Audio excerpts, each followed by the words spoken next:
Siguiendo el montón de mga drug users, drug pushers y mga persona envuelto na droga prohibido, quien rindi na otoridad na diferentes parte del país, plano ahora del Administración Duterte para aumentar el número de mga rehabilitation centers na entero país.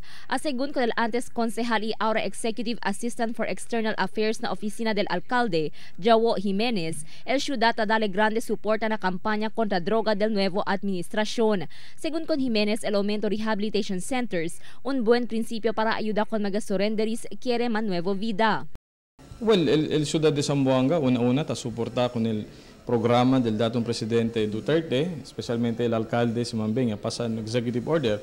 In fact, todo el mga government employees, including mga security personnel, ipidigil con kanila man drug test.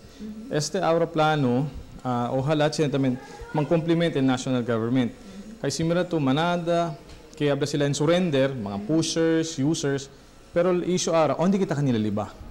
Bien palta daton rehabilitation center na siyudad de Zamboanga, ojalá considera sila ponitamin na siyudad de Zamboanga. Aunque hindi dakil de fácil para construir una facilidad, pero debe con este darle prioridad el gobierno. Debe tiene onde pone con mga users de droga a mediante el proceso para dejar con di ila malbisyo.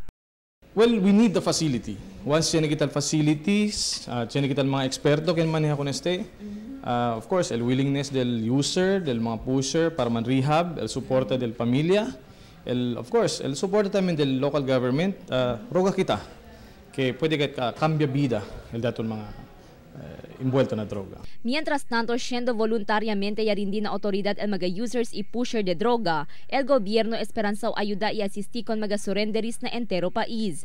Fuera na rehabilitation centers, el dale también el gobierno busca la vida con mga quien rindi na autoridad y ayuda manda entra escuela con aquellos no hay completa con la edukasyon. Mayoría del mga quien rindi na autoridad ya habla que miedo sila na nuevo administrasyon, por eso na temprano tiempo ya rindiya sila na mga autoridad. Mientras tanto, después conducí un random drug test con mga miembros del Philippine National Police, 11 del mga pulis el llaman positivo de drug test.